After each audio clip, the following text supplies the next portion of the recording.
So today I'm going to be talking about Bobtail, which is a mechanism for improving security in proof-of-work blockchains. This is work that I've been doing with Brian Levine. Both of us are at UMass. So I guess since I'm the first talk in this session, I'll give you a brief recap of what blockchains are, particularly public blockchains. So essentially we have a distributed ledger of transactions, and they are serialized, so they're ordered in serial, and yet the blockchain itself is really just a data structure for encapsulating these transactions. And so each block points to its predecessor, and in this way it forms a linked list. There's lots of different types of transactions that can go into these blocks. The most simple is one that moves unit of currency from one account to another. But these transactions can be arbitrarily complex. They can implement smart contracts, or they can be used for supply chain management, anything you can imagine. One important thing to note on this slide is that there are lots of different types of consensus mechanisms in blockchains, and these consensus mechanisms are what participants use to agree on which blocks come next. The original, going back to the Bitcoin white paper, is proof of work, and that's what I'm going to be discussing today, although I should note that there are lots of other types of consensus mechanisms out there. All right, so diving a little bit deeper, I mentioned I'm going to talk about proof of work mining or proof of work blockchains, and so I'll describe that process a little bit for those of you who aren't intimately familiar with it. In proof of work, we have these participants in the network called miners, and they get together a bunch of transactions and form a block. And each one of these blocks has some metadata associated with it. So there'll be like a timestamp, the root of a Merkle tree that contains these transactions, and also a nonce, which is just a random number. And what miners do is they iterate on this nonce, and each time they hash the block. In Bitcoin, they use SHA-256, and out pops this hash value V. And the whole network agrees that once this value falls below the target T, then a block is mined. And so you can see the hash rate, the rate at which miners in the network generate these hashes, is related to the time it takes to mine a block, and that's big T. So once a miner does get this value below the target, she's able to propose a block, and she receives some amount of reward for her troubles.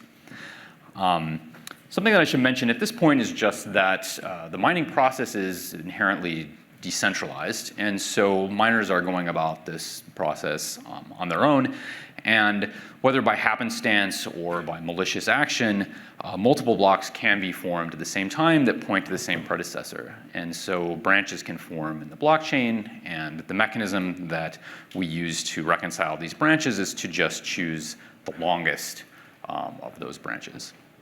And so if everyone's being honest, they're always going to be mining on the longest chain that they know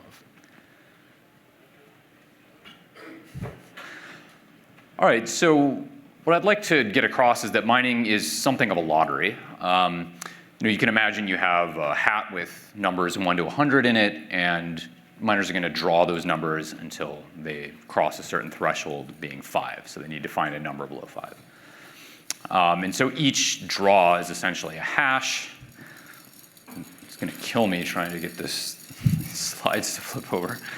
All right, so the first miner didn't get it, and finally, one miner draws number 3, and so she's given the ability to propose a block, and she gets a little bit of reward.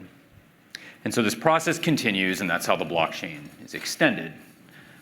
We can get into the specifics of the statistics behind this process. It's not difficult to show that the inter-arrival time for these blocks is exponentially distributed. And so if an expectation we're targeting a block time of, say, 10 minutes, like in Bitcoin, then it will be exponentially distributed with a scale parameter of t. And then something that's a nice property about this process is that if we have a miner with, say, 20% of the hash rate, then his or her share of the blocks will be about 1/5, and the block time will take about 5 times t in between blocks that they generate. So the remaining 80% of the miners, they'll take about 5/4 T. In this way, we can see that, in any fixed period of time, you have the 20% miner getting getting 1 block, and the remaining miners getting 4. This is all an expectation, of course. Okay, so this brings me to possibly the most fundamental attack on proof-of-work blockchains, and that is the double-spend attack. So in this attack, we have Alice and Bob, and Alice agrees to trade a car or something of value for 1 Bitcoin coming from Bob. So in order to initiate this, Bob creates a transaction where he moves this 1 Bitcoin from account B to Alice's account A. And he gives it to Alice, and he also distributes it to all the miners in the network. And so they end up, eventually one of them puts it into this block number 1 that points to the gray block. And so Alice, for her part, she understands the statistics of this process. She's happy that the transaction has been ratified. But she also knows that it's possible that other miners may not have heard about this block yet, or if they are nefarious, they may in fact be mining against the gray block and ignoring this block that contains the transaction that pays her. Yet she has an underlying faith that the majority of the miners are honest. And so that means that they will tell her, they will be honest about which block they're mining on. And so coupling that with the law of large numbers, she knows that if she waits long enough, that the majority of the miners are likely to create a chain that's longer than everyone else's. And so what she does is she imposes an embargo period of Z blocks, and she waits for Z blocks to be built on top of the one that pays her, and then she will release the goods. Okay, so Bob, he's a 20% miner. And he actually does want to try to double spend this transaction. So what he does is he creates a competing transaction that moves the funds from B to a different account under his control, B prime. And notice that these two transactions cannot be ratified, can't exist on the blockchain and both be valid at the same time. So what he does is he creates a new block, a red one, that points to that original gray block that will override the one that belonged, the one that paid Alice.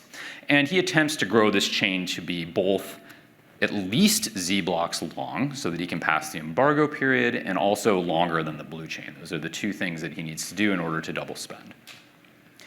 Notice that there is an inherent trade-off here. There's an opportunity cost. So Bob, while he's mining on this red chain, he's going to do that in secret. No other miners can actually participate when he does that. So he gets all the rewards on that chain if he succeeds. And he also gets a free car. But if he doesn't succeed, then he has the cost, the opportunity cost of not mining on the blue chain, where he would have received an expectation 1/5 of the block rewards.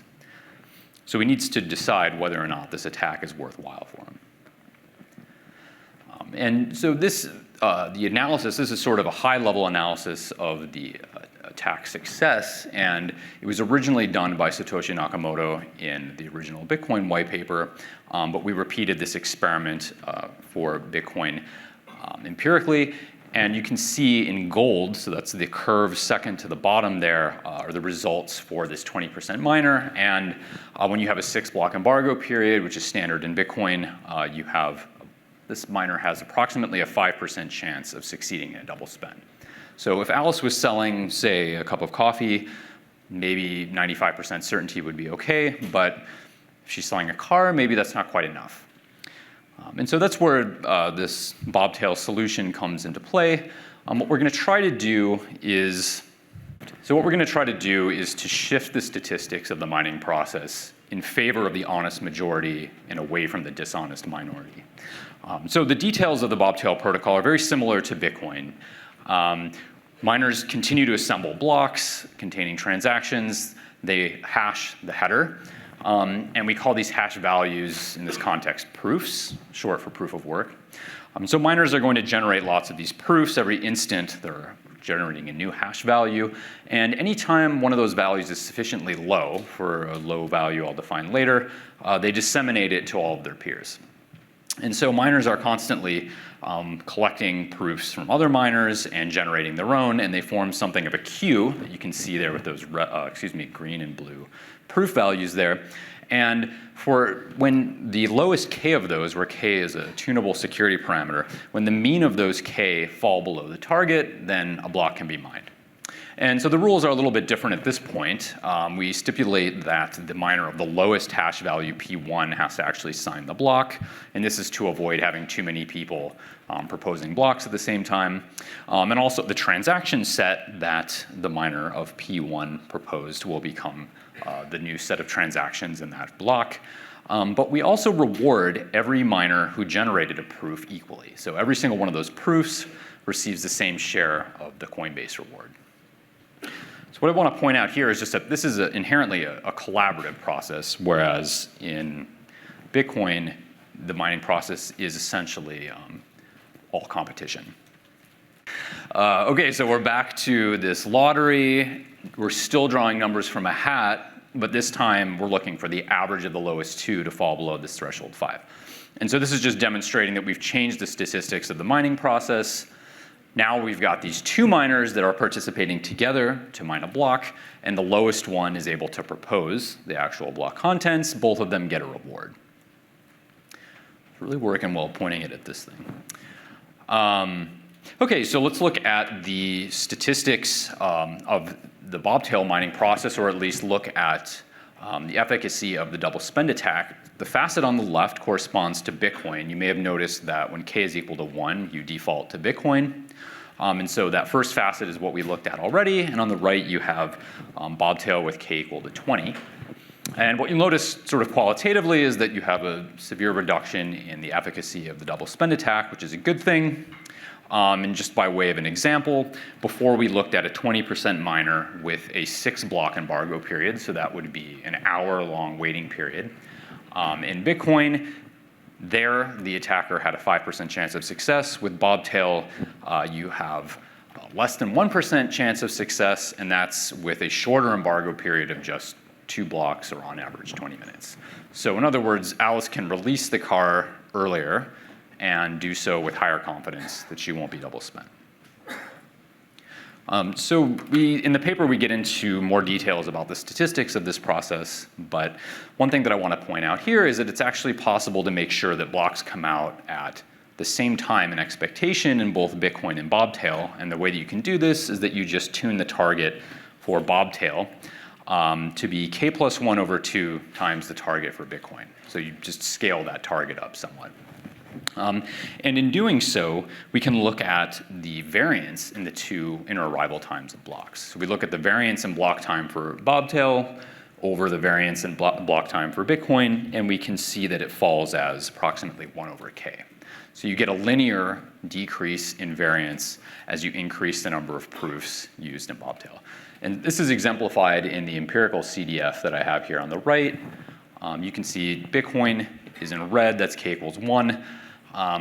You'll notice that you have about 5% of the blocks coming out in 30 minutes or longer, whereas for Bobtail, as k increases, you see the distribution tightening up a lot around the mean.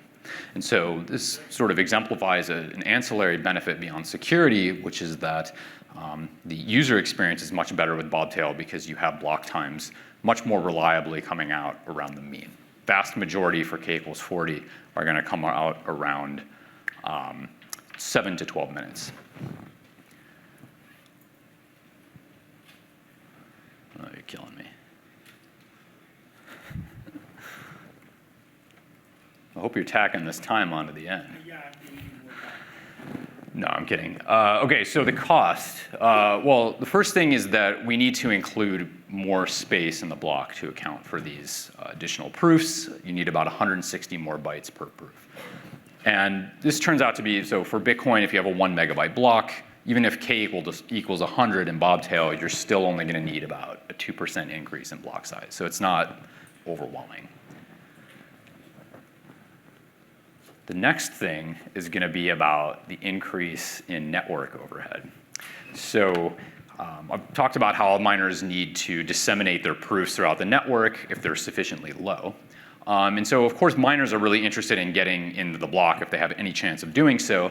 And so they're tempted to send any proof that they generate, and that could be a huge amount of traffic.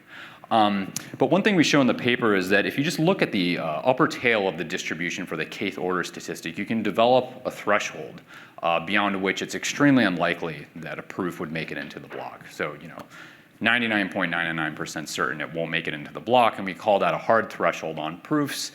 No miner should disseminate past that, and no miner should propagate other miners' proofs. And so that actually greatly reduces the traffic.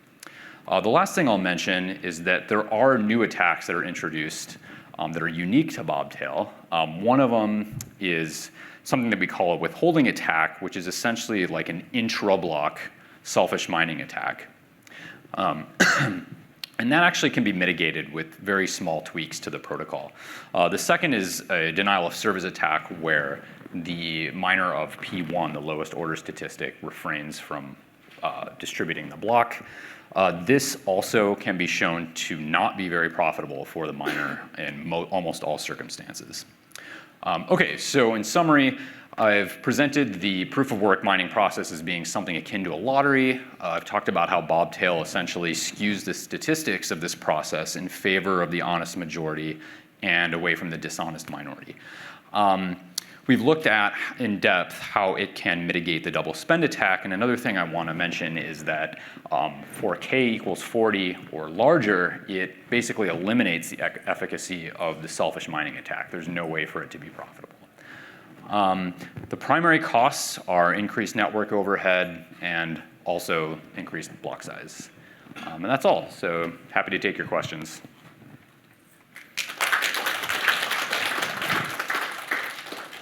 We have time for a couple of questions.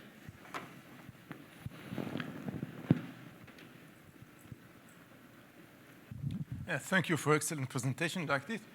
Just a question. So this is one approach to deal with this double spending threat. And it seems like there's maybe more natural way of dealing with double spending, which is to punish whoever is doing the double spending. Because after all, if somebody is doing double spending, that is detectable, right? After the fact, but still detectable. So How would you detect it, out of curiosity? by having the two transactions, the two. But I mean, how do you know which one was correct? Well, going both back of them to, are using the same key, right? Right, but I mean, Bob could have So they claimed. are completely contradictory because either you sign to one person or to another, so there's no way they're not contradictory, right? So they are contradicting statements. I thought that the problem will be just that it is anonymous, kind of anonymous, so you may not be able to know who is that Bob and to punish him somehow. I see what you're saying. But right, I mean, but we know how to do that kind of thing, right? You could have, in addition to the payment, you will have some collateral put on the side that if you will lose if after some time I present the two transactions and that collateral cannot be spent by agreement. So that looks like an easy way and a very efficient way of dealing with double spending. Yeah, I like that idea. So the idea is that you sort of collect collateral ahead of time from Bob to hold just in case he double spends. I'm not exactly sure how much collateral you'd have to hold. It might have to equal the entire amount of the transaction, but yeah, perhaps it would. Yeah. Does that present sort of a usability issue on the back end? I don't know, but it's kind of a cool idea. I was wondering if there are other applications for this approach in addition to this double spending, or you really focus on double spending? No, so it really just any attack where you're counting on the high variance in the mining process, double spend, selfish mining, things of that nature, then it helps. Okay, great. Thank you very much. Yeah, sure.